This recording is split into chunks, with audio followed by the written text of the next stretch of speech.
Hello there, TJ Bellotti again. Thanks for stopping back.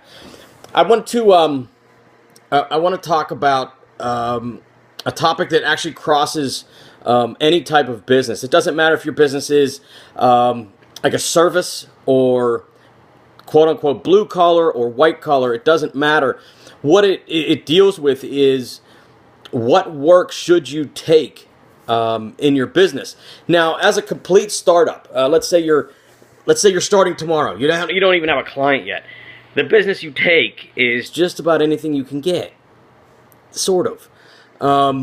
You obviously want that first client or two so you can start to get some traction, start to make a few dollars, and start to build a few people that you can use as references. But if you are going out as a contractor, let's say you want to start a roofing business, and the first roof that calls you is massive, and it has 18 different peaks on it, and there's a lot of things that can go wrong, and you know in your heart this is just a little too big.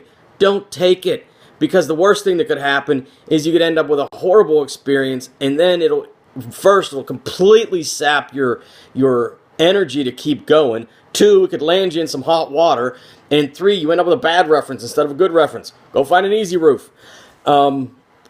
But what about the professional side? Let's say you are a web designer or an accountant or an insurance broker. Let's say you've been working as an insurance agent for years and you want to start your own brokerage firm.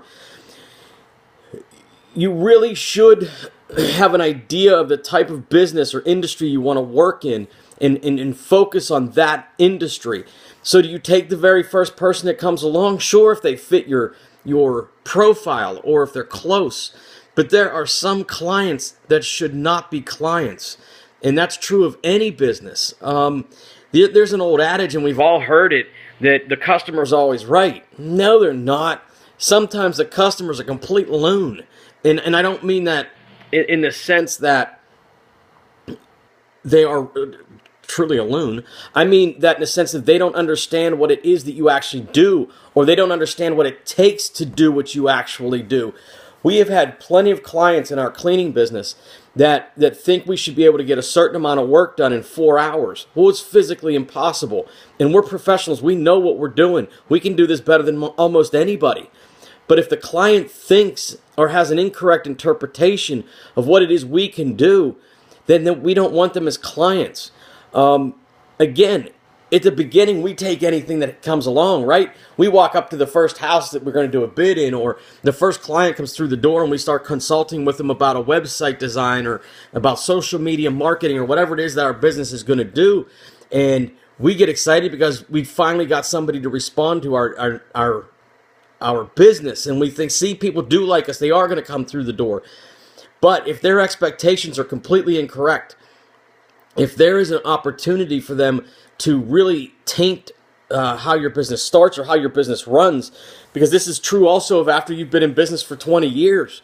To this day, if we get a phone call and we know it is not a correct client, we don't take the business. And we want the business, believe me, I want to grow every day.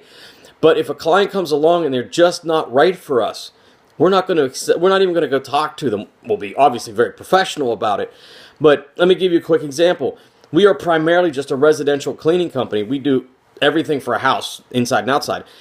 But if a restaurant calls and says, hey, would you come do a bid for clean our restaurant? We'll tell them, thank you so much for the phone call and thank you for thinking of us. But no, we don't do that type of work because it would totally change our business model. So again, at the beginning, we get all excited. We're psyched because somebody called us and we're willing to do almost anything for almost any price. Let's say our fee for, let's say we start a social media marketing firm and our fee is $40 an hour for us to take care of your social media marketing. And the potential client says, no, I'll give you $30.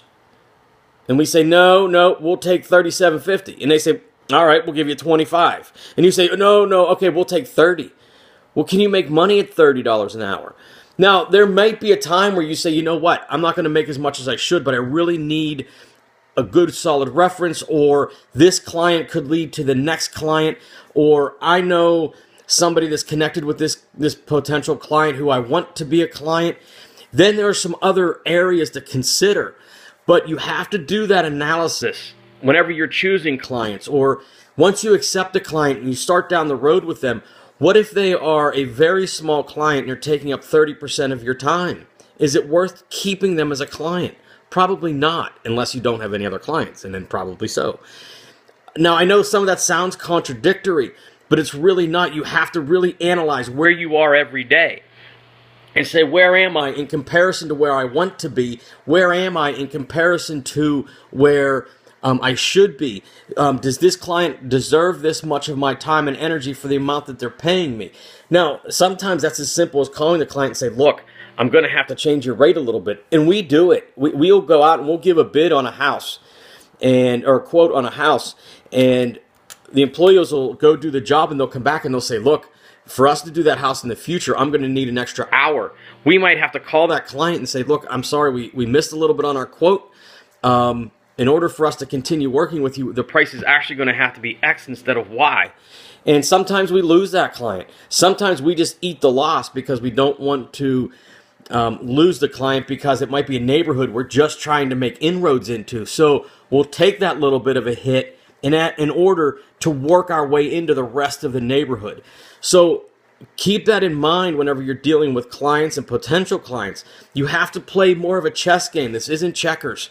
You don't just look at one client at a time necessarily. You need to look at how is this going to affect my business, my reputation, and my next client.